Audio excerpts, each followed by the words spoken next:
20 pangalan, yan daw po ang persons of interest ng NBI na posibleng makapagtuturo sa kung sino ang nakausap umano ni VP Sara Duterte para ipapatay si Pangulong Bongbong Marcos. Isiniwalat yan ni NBI Director Melvin Matibag sa cross-examination sa kanya ng depensa sa pagpapatuloy ng impeachment trial. Anya, hindi rin inaalis ng NBI ang posibilidad na isa sa mga yan ay ang mismong kinontrata ng bise. Ang paliwanag ni Matibag kasama sa titingnan nilang persons of interest ng ilang uniform personnel at ilang miyembro ng security group ni VP Sara Duterte. Ayon pa kay Matibag, nasa 6 to 7 out of 10% ang chance na matutukoy nila ang mismong hitman na ito ang pahayag ni Matibag. We are narrowing it down already to less than 20 individuals at may mga pangalan na po kami nito. Sa katunayan po, yung iba po rito, kausap na po namin yung kanilang mga pamilya o kakilala. So, ganun po yung proseso. That's why sinabi ko, baka in 3 to 6 months, we can finally identify kung sino yung personalidad na yun. Siguro po from the scale of 1 to 10, doon po tayo ngayon sa 6 to 7 po. 6 to 7 na merong kalalabasan na magtuturong may nakontrata. Tama po. Natanong naman ng depensa si Matibag kung ang pakay ng kanilang investigasyon ay para lang mabuo ang kaso laban kay VP Sara. Sagot ni Matibag, naniniwala siyang consummated o nagawa na ang betrayal of public trust noong sinabi ni VP Sara ang pagbabanta laban sa Pangulo. Pakinggan natin ang bahaging yan ng paglilitis. The betrayal of public trust as the issue in the impeachment court, we don't need to investigate even if we pinpointed the person contracted. Because the point being is, the betrayal of public trust was already been consummated when she publicly admitted, there is already an admission that she contracted a killer. Kinwestiyon naman ni Senator Judge Robin Padilla ang anyay pa iba-ibang pahayag ng self-confessed hitman ng Davao Death Squad na si Arturo Las Cañas. At sa gitna ng pagtatanong niya kay Prosecutor Jerby Luistro, nagreklamo si Padilla dahil sa biglang pag-iingay daw sa korte. Pakinggan po natin yan.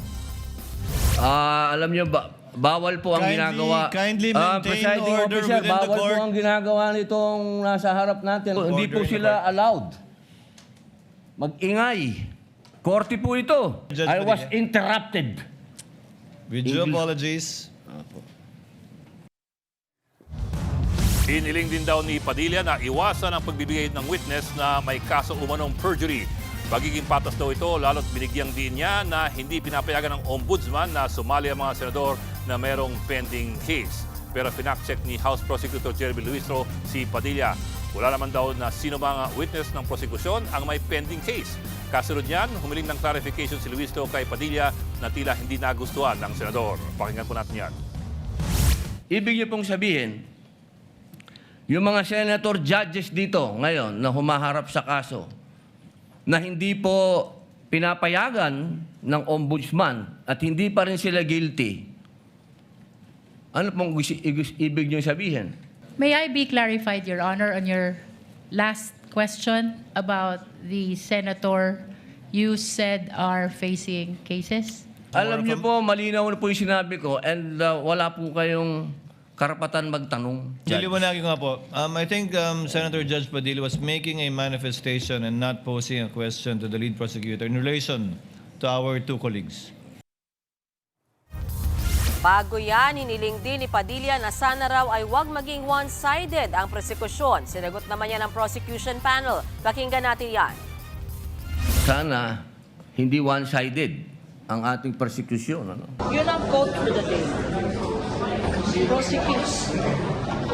Prosecution should really be one-sided, di ba? Because yun ang task ng prosecution. The defense is also one-sided because they have to prove the defense.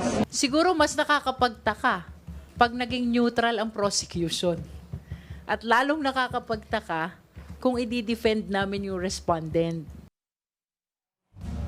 Matapos naman mapahaba ang pagtatanong ni Padilla, umalma si Senator Judge Raffy Tulfo. Tila mas mahaba raw kasi ang oras ng mga taga-minorya na magtanong. Pero sabi ni Presiding Officer Chis Escudero, walang majority o minority sa impeachment court. Pakinggan natin ang sinabi ni Senator Judge Tulfo.